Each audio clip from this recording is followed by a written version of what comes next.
Hey viewers, George here to talk about another episode of Pac-Man and the Ghostly Adventures. I'll try and make sure to talk about the voice acting this time because I keep forgetting to talk about it in every other one. But so this was, what episode did I suffer through today? Episode 8, which is titled Pac in Time. So you can take a while to guess what's going to happen in this episode. But why I'm wearing this vest. So what happens this time? So their Circumference invents this vehicle.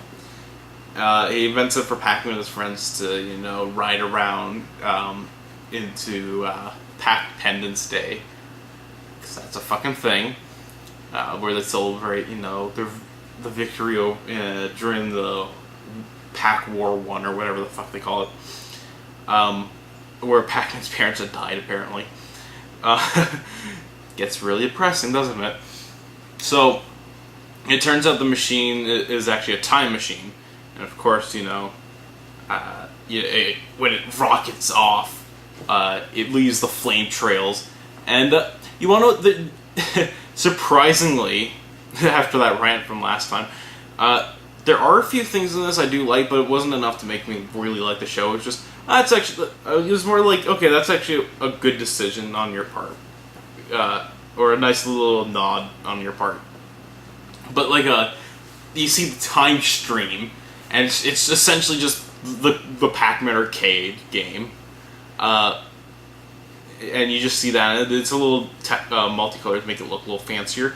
But I was like, that's funny. Well, what wasn't funny was just that's a good decision on your part. Congratulations. Hopefully, there's more in the future. But they don't actually go in the future in this one. They go in the past, where Pac-Man gets to see his parents and probably royally fuck up the time continuity and whatnot, because of course there's no mention to any of these events happening. What happens in this episode, so the continuity of it doesn't really make too much sense, but that we'll talk about in a second. So Pac-Man and his friends end up going back in time. Shit happens. Pac-Man sees his parents, and he has to actually babysit himself because it's a little funny thing apparently.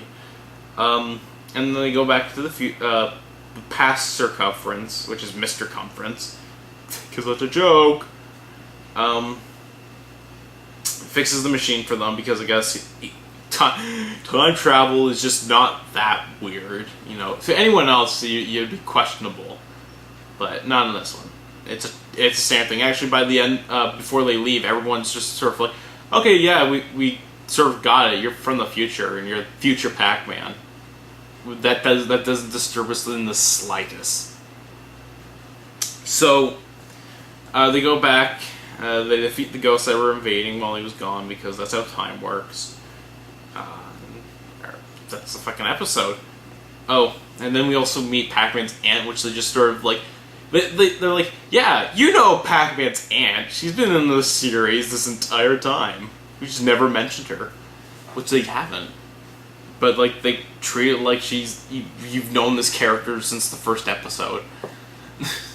So, what to say about this episode? Well, it wasn't that great, and of course partially it is their fault, but another part of it's the fact that they attempted to do time travel storyline. And the thing about time travel and including it in is it's the most difficult thing to actually write, because especially when it does something like how a character affects part of their history, immediate character histories, and how it should be reflected within the future. Thing is it doesn't get reflected at all. It's almost as if it never ever happened. And that's the thing, is when he goes back in time and they figure out that he's from the future and he's the future Pac-Man, and that they've bestowed some knowledge upon them that they shouldn't know, it should reflect that when they go back into the present. And they attempt to do that because Betrays is like, I fucked up like that one time when this happened, which of course happened in the episode. I'm like, okay, are the other characters going to be affected? No, well, of course not. You know, Circumference isn't like, so that's what that did, or, you know, something along the lines that hints to that, or like, here's the thing about time travel, and the thing that always confused me, and the reason why I like Back to the Future, because it at least did it better, or at least explained its work a way around it, how it doesn't affect it in this sort of way. But like a lot of other shows don't really explain it, but when a character affects their own history or their own past, how is it that they don't suddenly get like these memories that they never had or had ever existed, and then as immediately once they start making those memories and affecting their past self, and their future self doesn't be like, wait a second, I don't recall doing this. Wait, shit, now I'm writing history for myself. I sort of remember this now. There's like no self-awareness of that, and they really should have. That's the thing that always bugs me about when they include time travel into anything. Even Doctor Who sometimes does it. I really love Doctor Who, and that show sometimes does it, but of course sometimes it does in the right way, where it does find ways to explain it a little bit. But that, like I said, if you're going to do time travel, at least try and cover your tracks in a clever way or something. I mean, like, you should never just do time travel because you can do it. You never do time travel stories because you can. Only do it when you actually know what you're doing, because one of the biggest things about media in of itself, whether it's, you know, TV, movie, games, book format, you know, graphic novels, comics, whatever, radio dramas too, I guess, why not, is continuity is like a big fucking thing. And that's why a lot of people rip on like those B movies or shot on shitio kind of things, because they always fuck up with continuity. But like, you should never ever screw up with continuity. I mean, if something was there, or if something happens to the plot that, or like to a character, and you should be able to see to reflect them, or like once again time travel, and if like a character from the past is affected in a different way than they originally were, it should be reflected in the future somehow. And of course they don't do that, and it would. I think. Even though I said what I said last time, I probably would have at least give it a thumbs up for for making that time travel idea work. Like in the way I just explained, where like Pac-Man is babysitting himself, but of course he's never referred to that, or like he clearly does not recall ever doing that, or he knows it's a bad idea or something like that. But, like, it never dawns on him that, like, it never really affects him that, like, oh, yeah, I remember babysitting myself. Or I remember someone who looked like me babysitting myself or something like that.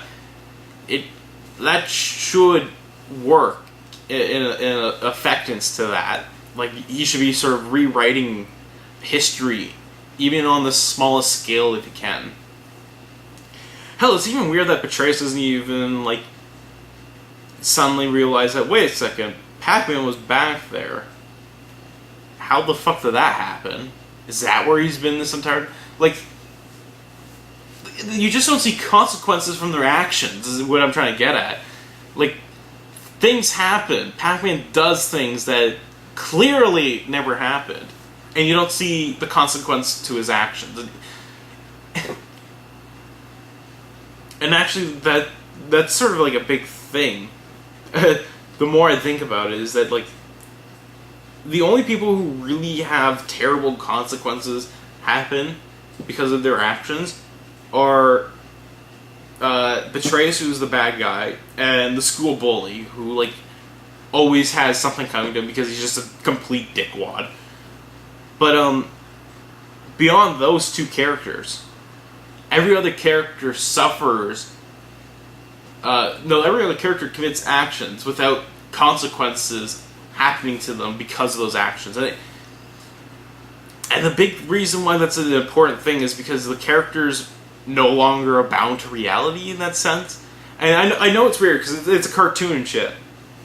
But no matter what, even cartoons should have that law, like, in its own way, that every action should have a consequence or something to that, or like Newtonize it to death if you have to. Because if you don't do that, you don't have characters that feel like they're rooted in even their reality, or even in some sort of context of reality, fictional or non-fictional. So, I know that's a weird thing for me to be talking about, but the fact that they had to, once again, they include time travel, you should at least try and do something with it, and at least commit to it in that sense. So that's my rant on the time travel ideas. If you're going to do it, fucking do it right. So, now we talk about the voice acting. Something I've been meaning to talk about for some goddamn reason because it keeps bugging me to talk about it. Well, not that I need to talk about, but I have to at least mention it. Because if I don't, shit happens. So, the voices for the characters are really weird. I think Pac-Man is probably the worst offender because his voice doesn't really match him. I mean, he sounds a lot like Naruto. If you've ever seen that anime, the main character Naruto, he sounds a lot like him. A little too much like him the more I think about it. And I can't picture Pac-Man's voice sounding like that at all. And it just doesn't feel like it fits. But, I'm trying to think, because Pac-Man has spoken a few times before. I'm trying to think if he's spoken Pac-Man World 2, because I know in Pac-Man World 3 he had a voice. I remember that being a really big thing, because because Pac-Man had never talked before, at least I can't remember ever talking. And it was like, you wanna know, that's a voice that works. It has a certain thing to it, or at least at the time, because I think that was like celebrating his 30th anniversary, so he's like, yeah, happy big 30th. So it sounded like a voice that fit a 30-year-old ball of eating shit. But at the cartoon itself takes place when Pac-Man's like probably in high school, or like maybe his late teens at the very, very latest. Like he might be 17. I'd say anywhere between 14 to 17. Pac-Man's probably about that age in this show.